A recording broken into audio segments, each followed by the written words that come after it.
नमस्ते दोस्तों।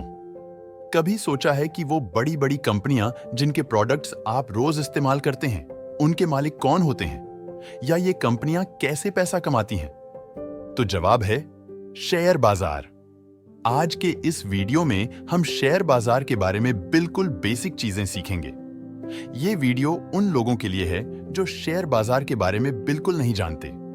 आसान भाषा और रोजमर्रा के उदाहरणों के साथ हम समझेंगे कि शेयर बाजार क्या है और यह कैसे काम करता है। मान लीजिए आपकी मोहल्ले में एक बहुत ही फेमस पिज्जा की दुकान है। हर रोज वहां भीड़ लगी रहती है और लोगों को उनका स्वादिष्ट पिज्जा बहुत पसंद आता है। इस दुकान के मालिक को मिस्टर अग्रवाल मान लीजिए।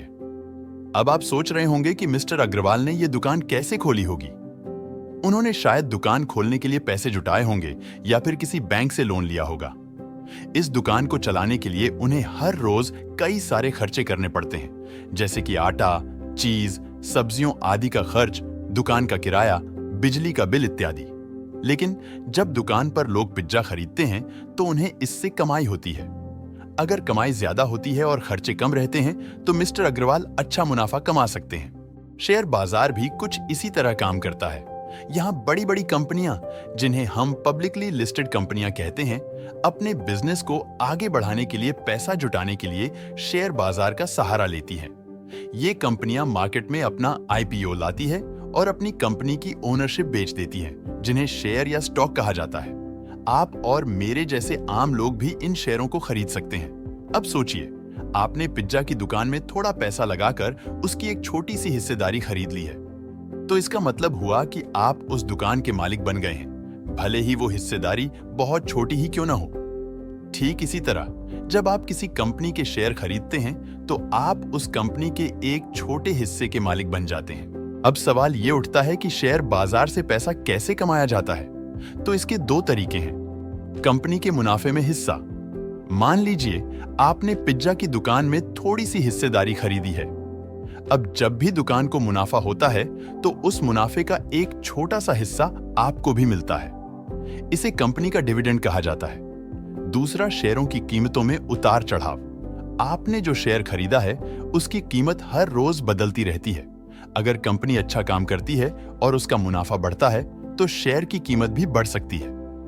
ऐसी स्थिति में आप ये शेयर बाद में ज्यादा कीमत पर बेच सकते हैं और फायदा कमा सकते हैं। इसे कैपिटल गेन कहते हैं। हालांकि ध्यान दें कि शेयर बाजार में हमेशा फायदा ही नहीं होता। कभी कभी कंपनियों का घाटा होता है या उनकी शेयर की कीमतें गिर भी सकती हैं। ऐसी स्थिति में आपको नुकसान हो सकता है। शेयर मार्केट एक बड़ा बाजार होता है जिसे स्टॉक एक्सचेंज कहा जाता है। यहां पर शेयर खरीदे और बेचे जाते हैं। भारत में दो प्रमुख स्टॉक एक्सचेंज हैं, बॉम्बे स्टॉक एक्सचेंज BSE और नेशनल स्टॉक एक्सचेंज NSE। ये स्टॉक एक्सचेंज ऐसे बाजार हैं जहां पर कंपनियां अपने शेयर लिस्ट करती हैं और निवेशक इन शेयरों को खरीदते और बेचते हैं। हालांकि आप सीधे स्टॉक एक्सचेंज में जाकर शेयर नहीं खरीद सकते। शेयर बाजार में निवेश करने के लिए आपको एक बिचौलिए की जरूरत होती है, जिसे स्टॉक ब्रोकर कहा जाता है। ये ब्रोकर लाइसेंस प्राप्त दलाल होते हैं जो आपके ऑन ऑर्डर को स्टॉक एक्सचेंज तक पहुंचाते हैं। आप उन्हें बताते हैं कि आप कौन से शेयर खरीदना या बेचना चाहते हैं और वे आपकी तरफ से स्टॉक एक्सचेंज में लेन देन करते हैं। ब्रोकर आपको शेयर खरीदने और बेचने के लिए एक ट्रेडिंग अकाउंट और आपके शेयर रखने के लिए एक डीमैट अकाउंट खोलने में भी मदद करते हैं। शेयर बाजार में निवेश करना कोई जुआ नहीं है, लेकिन इसमें निश्चित रूप से जोखिम शामिल है। कंपनियों के प्रदर्शन और बाजार की स्थितियों के आधार पर शेयरों की कीमतें ऊपर नीचे हो सकती हैं। इसलिए आपको शेयर बाजार में निवेश करने से पहले इसके जोखिमों को समझना जरूरी है। हालांकि अगर आप सही रिसर्च करते हैं, लंबी अवधि के लिए निवेश करते हैं और अपनी साइकोलॉजी को कंट्रोल में रखते हो तो शेयर बाजार से अच्छा खासा मुनाफा कमाया जा सकता है। तो दोस्तों, आज के वीडियो में हमने शेयर बाजार की बेसिक बातों को सीखा। अगले वीडियो में हम देखेंगे कि शेयर बाजार में वास्तव में निवेश कैसे शुरू किया जाता है।